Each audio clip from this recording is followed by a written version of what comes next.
Thank you very much for joining us.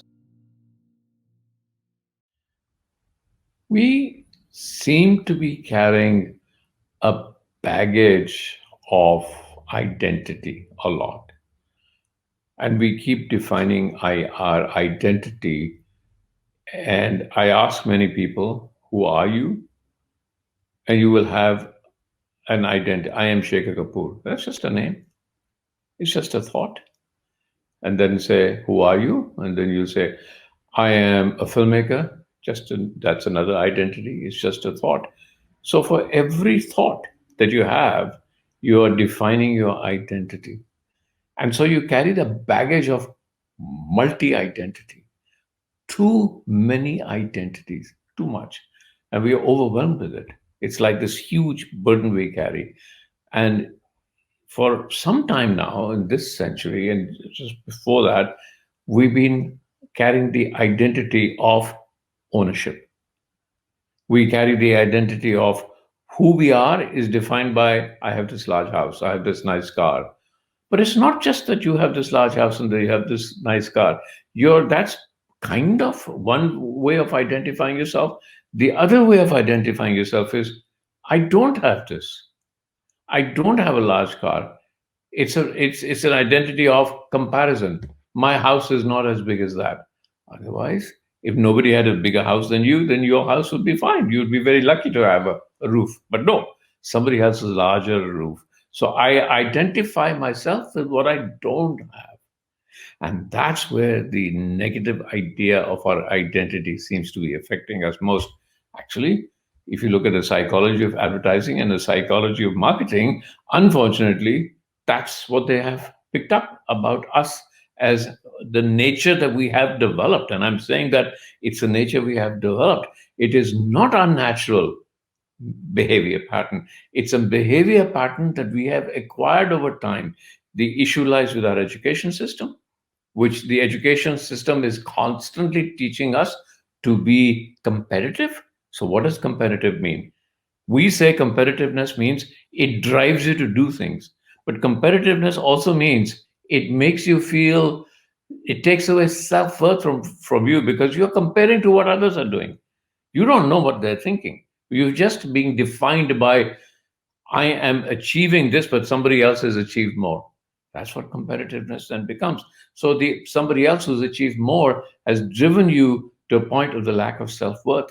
And how do you identify with something that is so negative as somebody is doing better than I am? Then who are you? You are just that one person who somebody is doing better than. Who are you internally is a constant question that drives us. And that's become the issue. That's made us this acquisitive behavior patterns. And once again, I go back to the point that's just because we have lost our essential, inherent meditative existence. We've lost that. We've lost the ability to wander. We've lost the ability to walk. Even I go to a park today, I see people walking with the little things around and constantly looking at how many steps have I walked. And I say, why are you counting the number of steps you're walking? What you've done is essentially allowed your lack of self-worth in a way because somebody else can do more steps than you. Therefore, you're constantly seeing how many steps that I can walk. We took away the meditative aspect, the joy of walking by walking according to a little thing on your wristband because somebody has said it's better for your health. There's a constant influx of education, marketing, everything taking charge of man's essential loss of human beings' meditative nature. And that's why we are like this. And to elaborate on the power of thought, let's go to somebody who talks lucidly, who has taught so many people the idea of how thought and the power of thought can change their lives. Sister Shivani. Om Shanti. One thing is we always need to remember the equation Sankalp se Srishti hai. Our thoughts create our world. epidemic was a health situation. It's a physical health situation. But just when it happened, which means let's go to February, March, we created fear and anxiety here. Yes, there was a situation, but what we said was fear and anxiety is normal. Can you imagine all over the globe creating fear and anxiety together? We've all created fear and anxiety, but we created it in parts, sometimes in my life, sometimes in your life, sometimes in a city, sometimes in a country, but all over the globe. So everybody said it's a global situation, but what we didn't realize is global emotion. Globally, we were all creating the same emotion of fear and anxiety. What would this have done to the vibration of the planet? That is very important. What is the collective consciousness of the planet in 2020? Millions of minds creating a low energy vibration. So, the collective consciousness of the planet is actually all the minds on the planet put together. So, just put 7 billion minds together, all of them, whatever vibration we create is the vibration of the planet. We've not created the right vibration this year. The planet needed healing energy. There was disease on the planet. The planet needed healing energy. We lowered the vibration of the planet. Not that it was very high even in 2019, because we're living a life saying stress is normal, fear is normal, anger is normal, comparison, competition, jealousy, all uncomfortable emotions normal. So 2019 also, we were not at the highest vibration. But here came the pandemic and we lowered the vibration of the planet. So, yes, there is uncertainty outside, but in which direction to take it now is here. Don't say that, oh, when the situation will be perfect, then I will be happy. No, let us all start meditating. Let us all start using high vibration vocabulary. Let us all restrict the content that we consume. Let us consume positivity, create positivity, pray, meditate, create affirmations, radiate healing energy to the planet. We are the creators of our destiny. We are the creators of our world. Sankalp se Srishti. Don't wait for the Srishti to change. Change your Sankalp. The Srishti is only a manifestation of our Sankalp. So we may not have control outside, but we have complete control here. So let's begin the new year with meditation, with sattvikta, with purity, with positivity. Lust, anger, greed, ego, jealousy, this needs to finish. We have to finish it here. Only then we can change the world. So it's completely in our hands. So there's no uncertainty. There's a lot of certainty here. Then we will be able to create certainty on the planet. At every point of time, there are three factors which affect our way of thinking. Our thoughts, because our thoughts create our destiny. So thoughts create feelings, repeated feelings create attitude, attitude comes out into action, repeated actions become habits, habits create our overall personality, and personality is coming into the world, and as per our karma, so is our destiny. So it's very important to know the source of our thoughts, because thoughts creates destiny. There are three factors that affect our thoughts. One is information. So that's why content plays a very important role in the quality of our thoughts. Second is belief systems, which means what do I think about life, my belief about the world, my belief about myself, about people. And third is past experiences. So past experiences influences our way of thinking, and our thinking creates our destiny. So if I continue to live my life through my past experiences, I might repeatedly be creating the same experience in the present. Let's say it's a past experience about myself. I attempted something, I did not do well. Now I store that as a past experience. And every time I plan to attempt, I'm living through my past experience. And my thought would be, what if this time also? I hope I succeed this time. Last time I was not able to do it. So this becomes my thought pattern. And if this is my thought, it will influence my feelings, my attitude, come out into personality, and affect my destiny. So that's why it's very, very important to check what we have here, because this is going to change our destiny. And so past experiences we can change them. We cannot change the past, but we can change what I had thought about the past and recorded here on the soul. Whether it's past about me, whether it's a past experience with people, whether it's a past experience about the world. It's only a recording here because the scene is already over. What is recorded here is my perception about that scene. And if I do not change the recording, then my thoughts continue to be the same and my destiny will get influenced by that. Now, just let's visualize someone didn't behave the right way with me this morning. Huh? So it could be at work, it could be at home. This is their behavior. Let's detach right now from the scene and check exactly what happened this morning. This is their behavior. What gets recorded here is my inner conversation. I have an option as to what I could have created here when they did not behave right. One, I can create a thought, they disrespected me. I can create a thought, they insulted me. I can create a thought, they deliberately do this to hurt me. I can create a thought, they were just not in the right mood today. I can create a thought, this is their sanskar, this is their personality. They are emotionally not perfect right now. These are all the options that I have as to how I am going to think in response to their behavior. I can create a thought, God's love and blessings, my good wishes, all for them. I'm sure they're going to be perfect very soon. Different thoughts in response to one behavior from there. Whatever I think is what is going to get recorded. This is very, very important. Their behavior doesn't get recorded on the soul. And that's why people's behavior does not influence my destiny. Their behavior does not get recorded here. How I think about their behavior gets recorded here. How they behave will get recorded on them. How they behave will get recorded on them, on that soul. How I respond will get recorded on me. Now, what I record here stays with me. It can stay with me forever. We will carry it with us into a next lifetime. The soul, when we leave the body, we leave everything behind. We even leave those people behind. But the only thing we carry with us is what we recorded about them. So if I created an emotional wound and I do not heal it in this lifetime, then I carry that wound with me. So the soul carries all the recordings. And then that becomes a part of my personality, even in my next birth.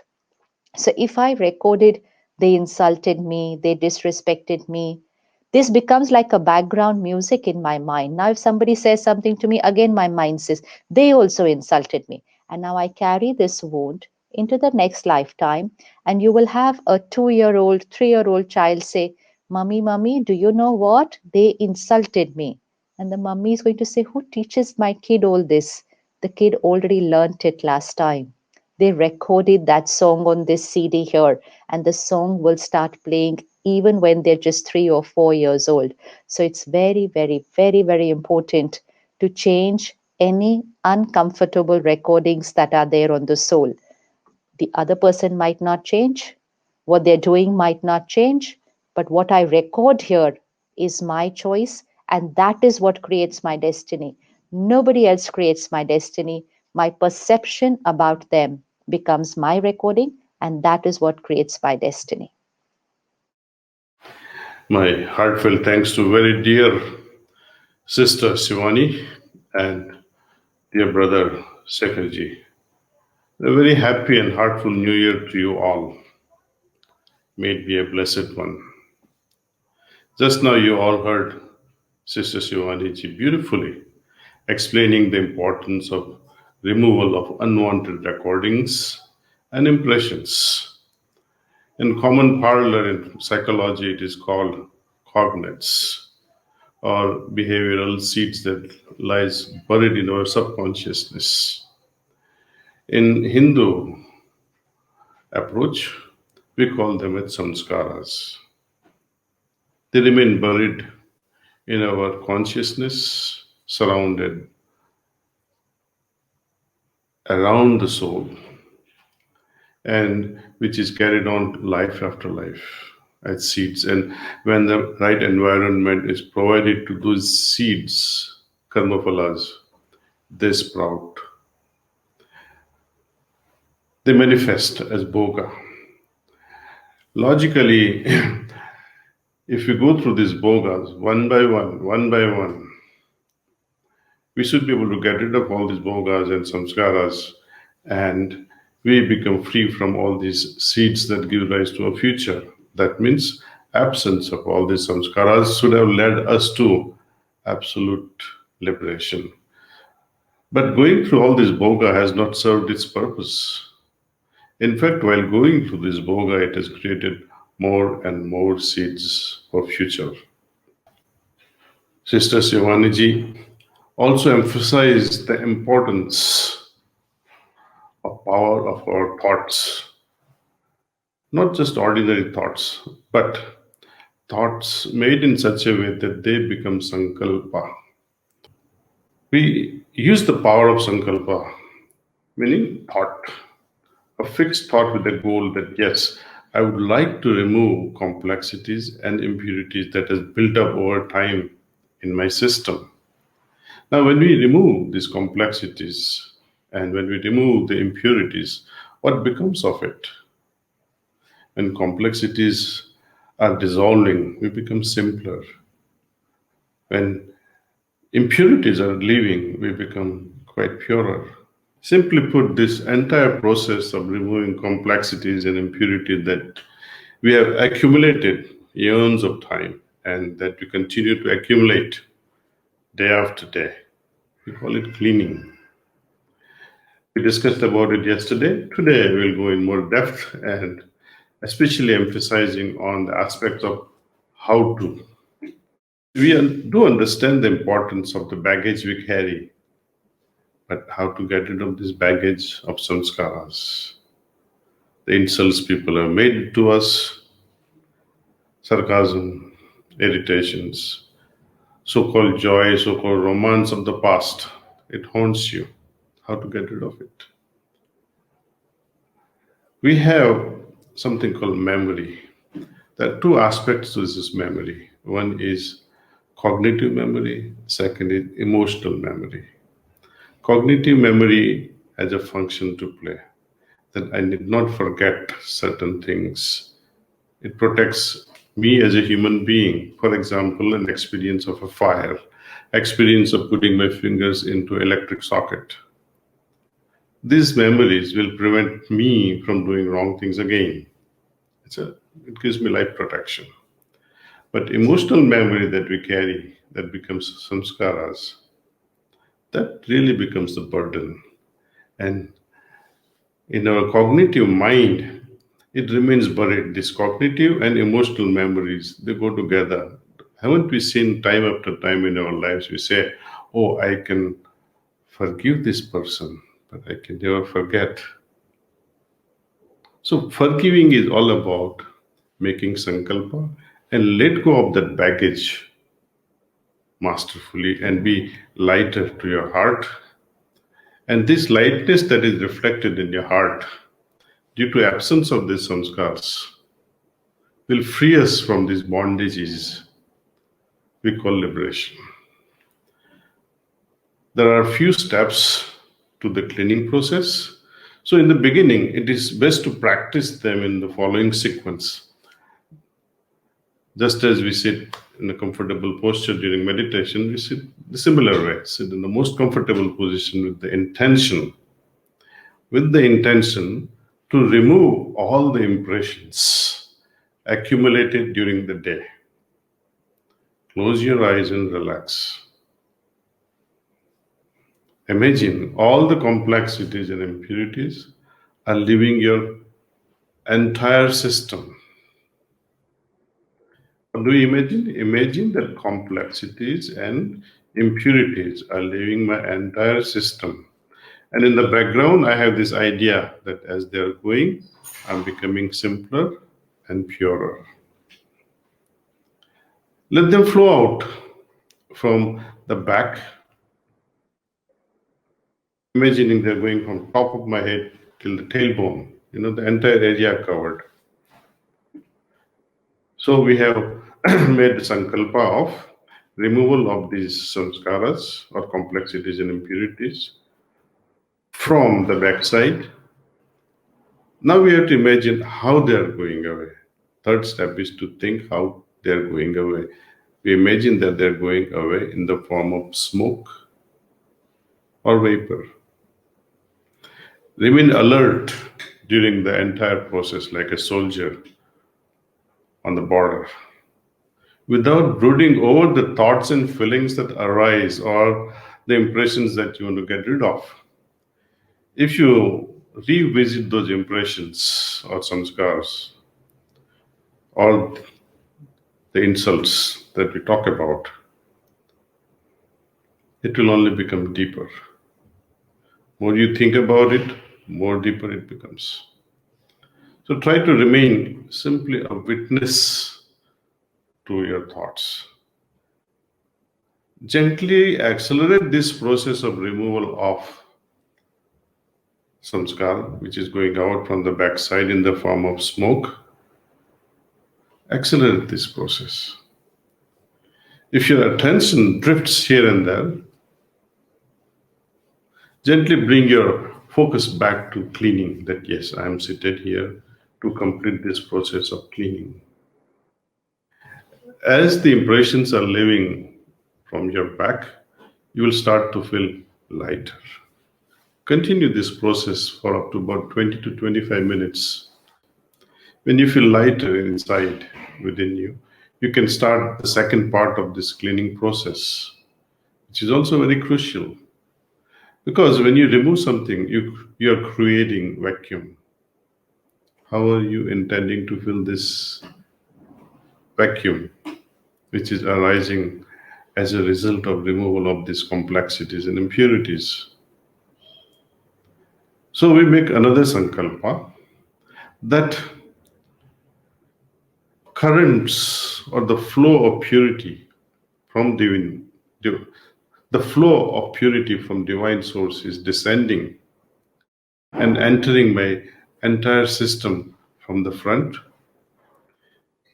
It does two things. It helps me get rid of these impressions. At the same time, it fills up that vacuum. It charges me.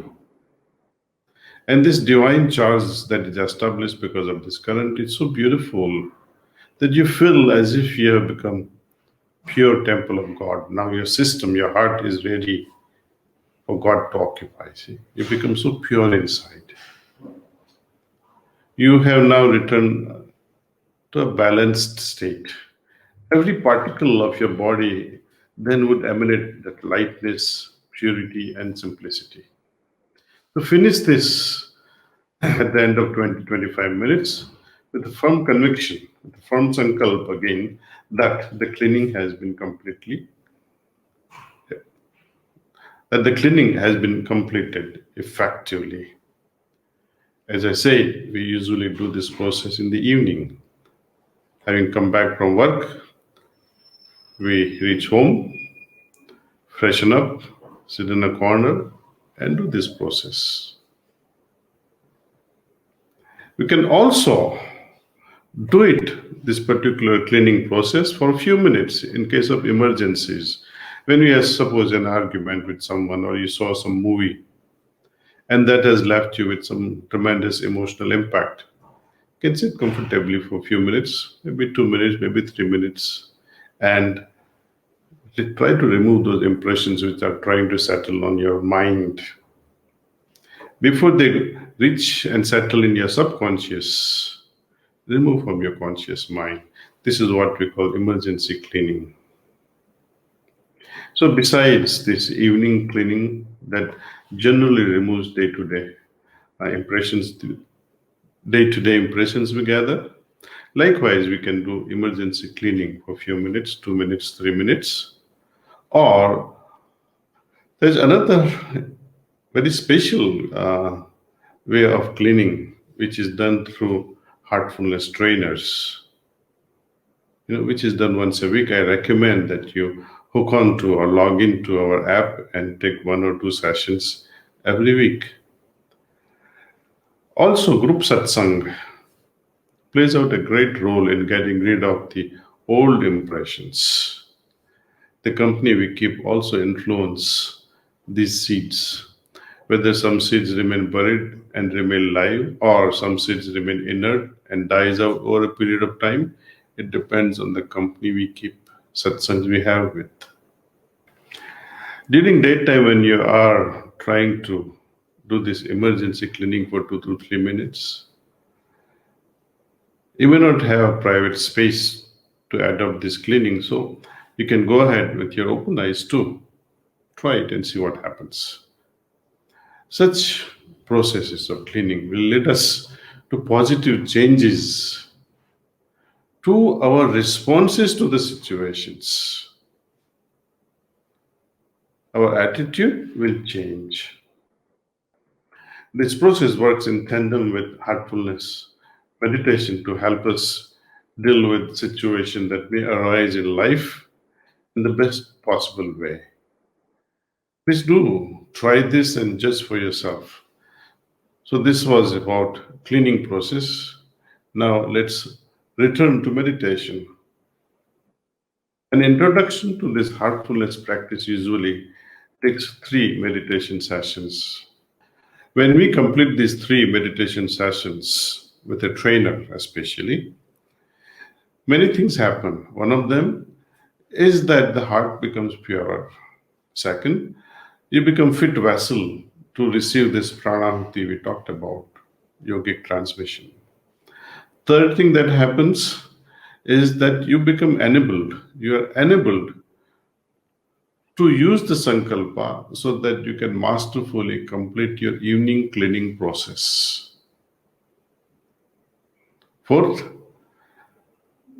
that happens is we are easily able to connect with our source. We'll talk about that tomorrow, how this connection happens.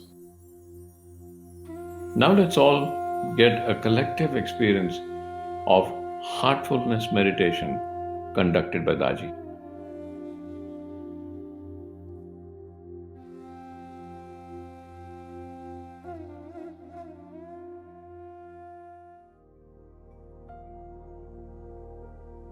Now, you will be guided through a process of relaxation and meditation.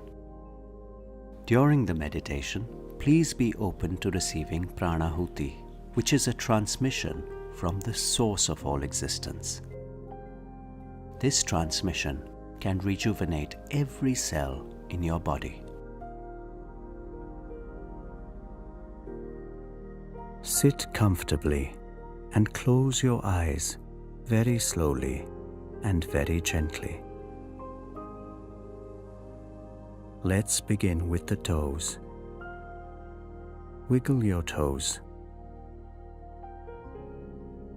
Now, feel them relax. Feel healing energy from the earth move up into your feet and ankles.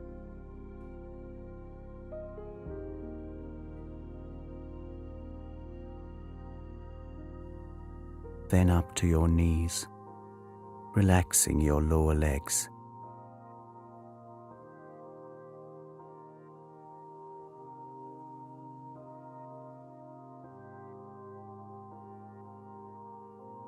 Now feel the healing energy move up your legs, relaxing them.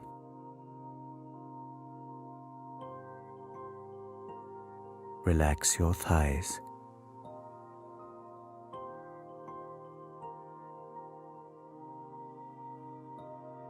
Now, deeply relax your hips, stomach, and waist.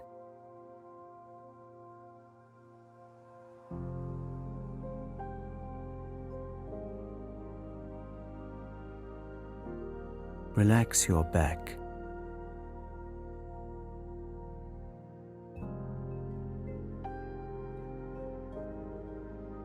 From the top to the bottom, your entire back is relaxed. Relax your chest and shoulders.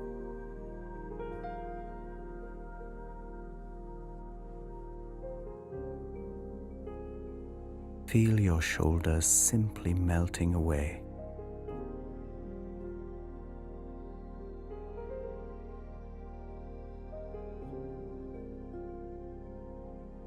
Relax your upper arms.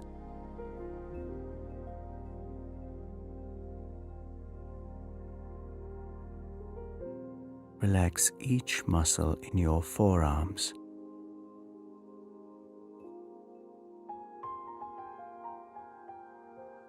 Relax your hands right up to your fingertips.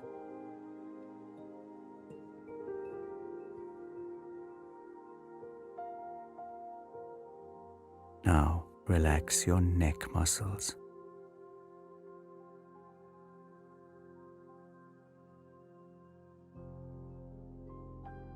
Move your awareness up to your face. Relax your jaw, mouth,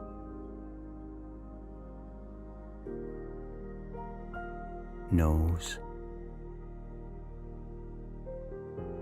eyes, earlobes, facial muscles, forehead,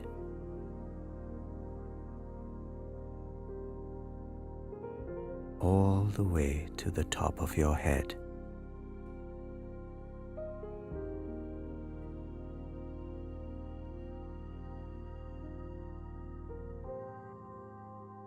Feel that your whole body is completely relaxed.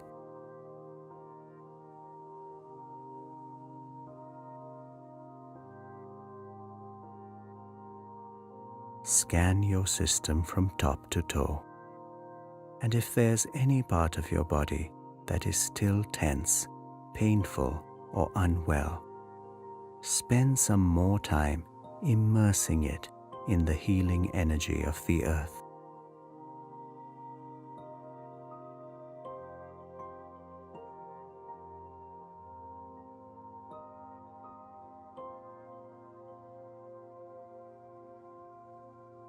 When you are ready, move your attention to your heart. Rest there for a little while.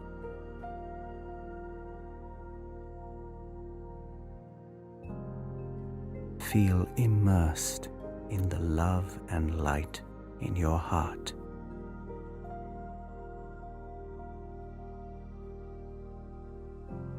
Remain still and quiet, and slowly become absorbed in yourself.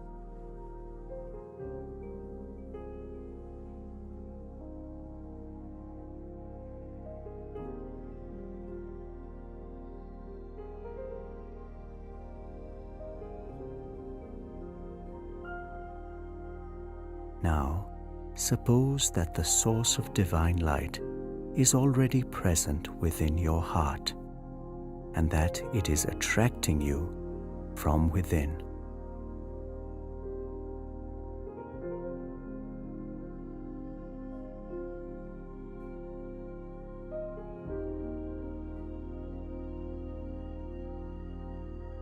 Gently relax into that feeling.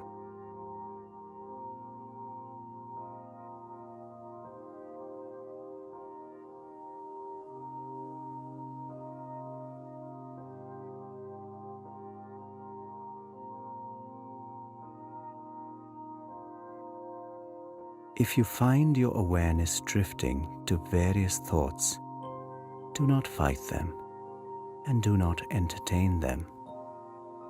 Let them be, while simply reminding yourself that you are meditating on the source of divine light in your heart.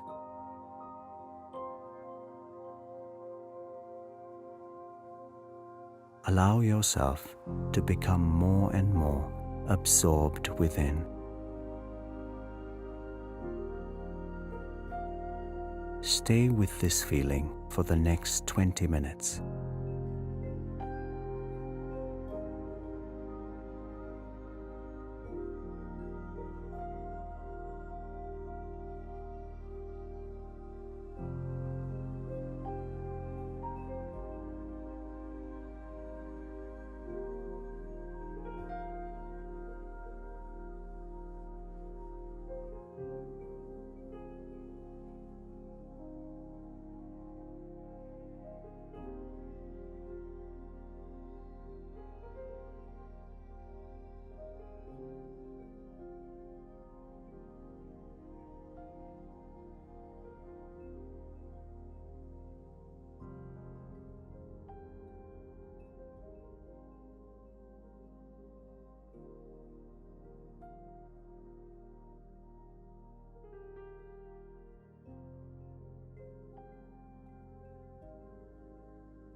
Now, keeping your eyes closed, gently ease out of meditation.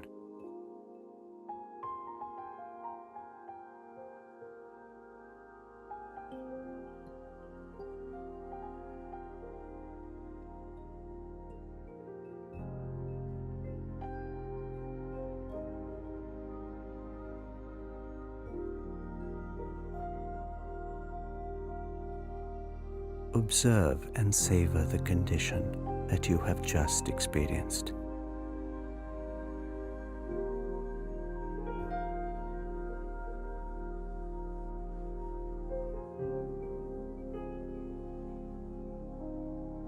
Let this condition become a part of you.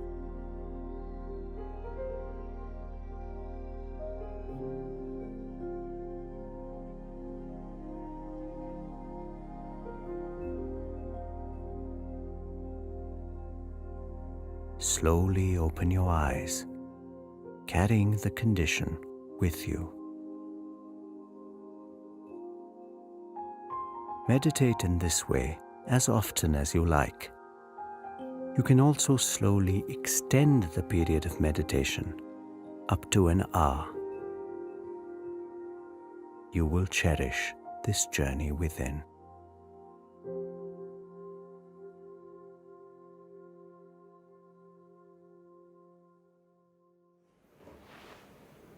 Thank you once again so much for joining us. Do join us tomorrow where we'll be speaking about connecting to the inner self.